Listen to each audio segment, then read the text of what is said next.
My name is Latoya Shanice Griffin. I was born and raised in Oakland, California. It was a very dangerous environment, but that's where I was raised at, so I was used to it, not afraid, but on the outside looking in, it would look like a real scary place. A lot of crime, a lot of shooting, a lot of murders. A lot of my friends from junior high and high school, especially the boys, I don't have not one male friend left from junior high or high school that's not murdered. None of them are here. I have 5 sisters and 2 brothers.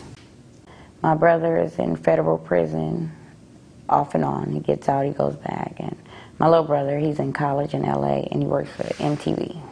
My mom, she lives here in Sacramento. My mom has cancer, diabetes, and AIDS, but she's still around, she drives, she's healthy, she has her faith, and she's blessed.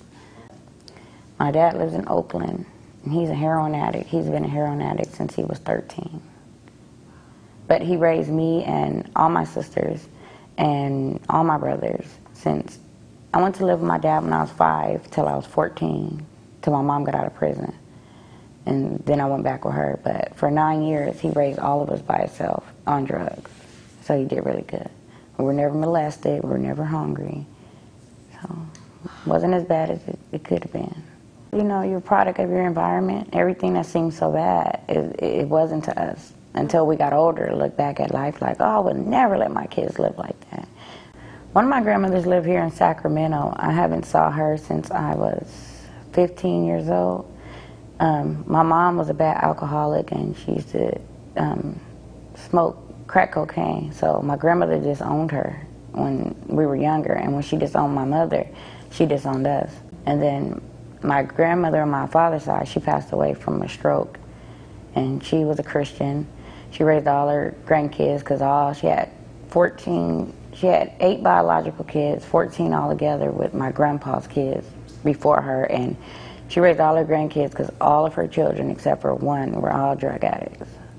So we would have like 3 bunk bed sets in a room, and we all lived at my grandma's house off and on. But Samaj's dad, when I was pregnant with Samaj, I was 15 years old, and I think he was kind of ashamed because he was 22. So he told my mom and my family and stuff that that wasn't his baby and all these different things, and he doesn't do too much for him now either. Talk to him on the phone sometimes. I was saying Samaj, 14 years, Samaj will be 14 next month. He's probably spent about $200 on Samaj in 14 years, so he doesn't do anything. My son came home from school one day and he said that he was, where was he? I think he was in an auditorium, and he said, they said, any kids that don't have fathers come to this certain room. And he has a biological father, but he doesn't have an active father. So he went, and he came home and he told me about it. He was like, Mom, it's this after-school program that'll help you with your grades and tutor you and, you know, just help you, Mom. He was like, and you know how you be calling my teachers for help when you don't understand my homework? He was like, well, then they can help me with tutors and stuff. So he had an application. So I filled it out and I came to the first meeting. His grades has changed miraculously. His attitude, his character, his strengths, his leadership, all that has changed because in order to walk away from fights, you have to be a leader. You have to know who you are. He knows who he is. He won't worry about coming to school and somebody say, oh, you were a punk yesterday, you know. He doesn't worry about any of that. So that's what I'm like. A lot of things has changed in him.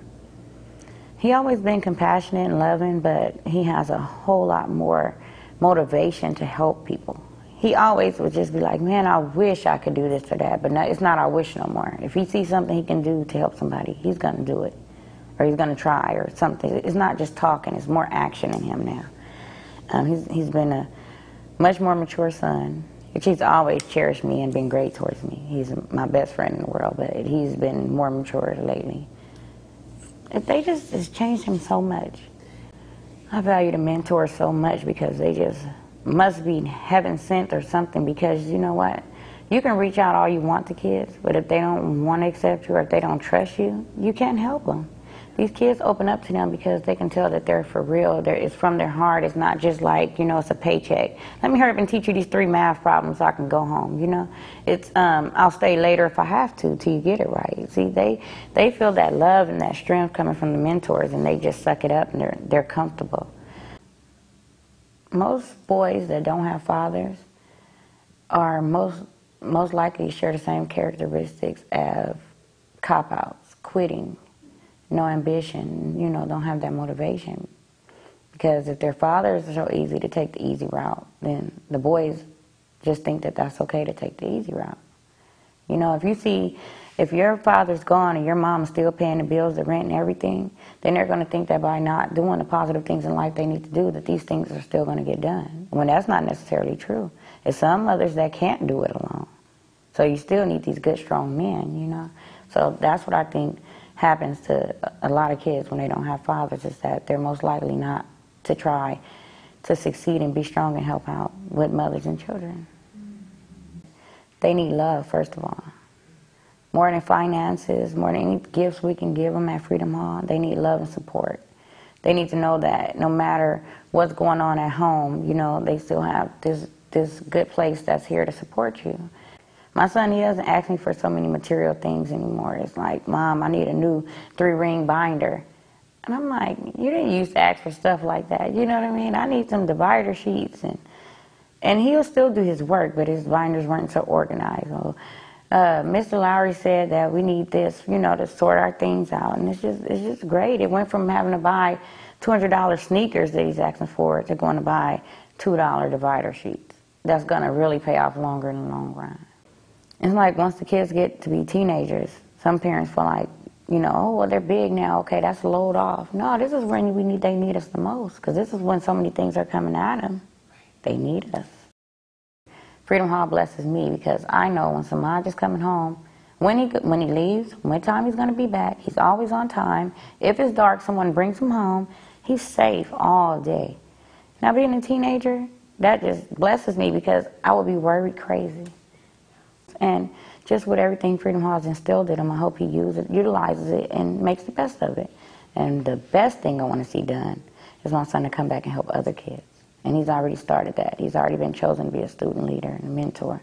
And we live very far from here. So he's catching 2 buses and a light rail. And he's willing to do that through the summer when he doesn't have to. So he's already learned that part of, giving back. And when we moved, Freedom Hall moved us. Just 4 of us moved my whole 3-bedroom house to a 4-bedroom. That was a blessing. They didn't have to do that. Somebody saw me offer gas, they wouldn't accept it.